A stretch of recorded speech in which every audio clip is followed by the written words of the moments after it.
ہزاروں قربانیاں ہیں تاریخ انسانی میں، مگر انوکھی ہے وہ قربانی جو حسین ابن علی نے 10 محرم کو کربلا میں پیش کی۔ دنیا والے اپنوں کے لیے قربانی دیتے ہیں، مگر امام حسین علیہ السلام نے اپنوں کی قربانی دے دی۔ آخر کیوں؟ کیا وجہ تھی کہ آپ نے اتنی بڑی قربانی پیش کی؟ اس کا جواب بھی امام نے خود فرمایا، میں یزید سے اس لیے جنگ کر رہا ہوں تاکہ سماج میں اچھائیاں پھیلاؤں اور برائیوں کا خاتمہ کروں۔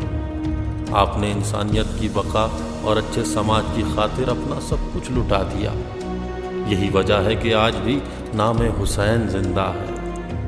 انسانیت اور اچھے سماج کی خواہش رکھنے والے لوگ ہر سال محرم میں امام حسین علیہ السلام اور ان کی عظیم قربانی کی یاد منا کر ان کا شکریہ ادا کرتے ہیں، اور مجلس و ماتم کے ذریعے حسینی جذبہ اور انسانی اقدار کو زندہ رکھنے کی کوشش کی جاتی ہے جو آپ نے دنیا والوں کو سکھائے۔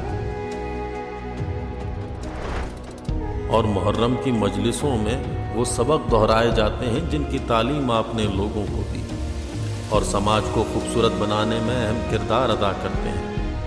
محرم میں امام حسین علیہ السلام کے نام پر لوگوں کو کھانا پانی دینے کا مقصد بھی یہی ہوتا ہے کہ انسانیت کو بڑھاوا مل سکے۔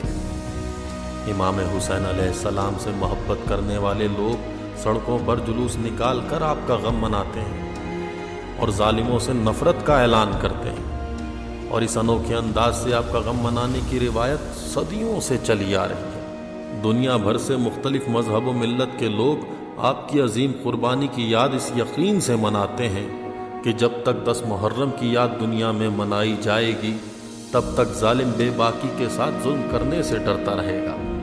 اور صرف اتنا ہی نہیں بلکہ حسین علیہ السلام کے دکھائے راستے پر چلنے سے انسان اپنے اندر کا شیطان مار سکتا ہے، اور اس میں کسی مذہب کی قید و شرط نہیں۔